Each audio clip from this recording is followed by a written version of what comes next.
I just want to now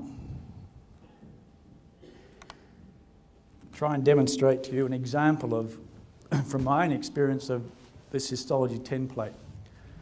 And I'm not asking you to do the same thing.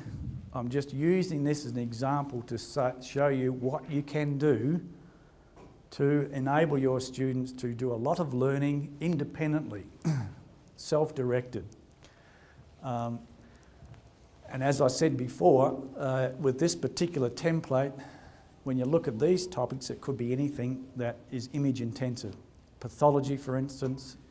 Currently, I'm trying to get some funds to help me have people put pathology here, immunology, various other components of our teaching, histopathology, where students need to look at images, x-rays, etc., anatomy, and interact with them. So, although I'm using histology as the example, it's the theory and it's the practice behind putting things into an e-learning platform that is the key for you to have a look at. This is arranged in a normal histology course that we teach at the university.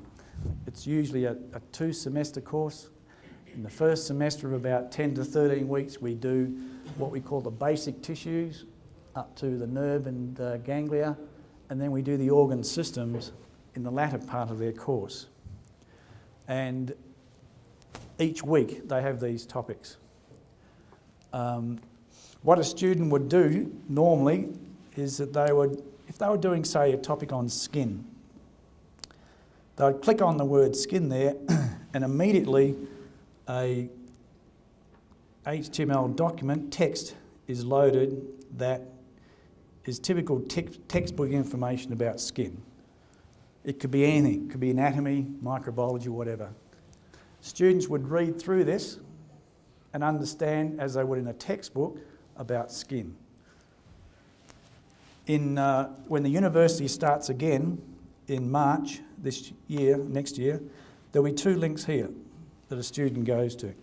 One link will take them to a PowerPoint lecture handout. Another link will take them to an audio-video lecture of myself giving a lecture, or 2 of my colleagues that they can download and listen to at any time they like. That gives them all the information they need to learn about skin that I would normally cover in a lecture.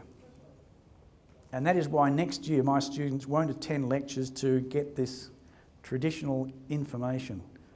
Remember, we're moving away from a traditional form of teaching to a revolutionary form of teaching. I will use my lectures for other things that I can talk to you about if you want to get that information later on. The student then goes to the skin topic and they click on this little plus sign here. And if I click, there's a number of different items that open up under the topic skin. And I'm not going to open all of them up, but this tree, if I opened all this tree up, for the entire content, it would go over a couple of thousand items. It could be anatomy as well, or anything else.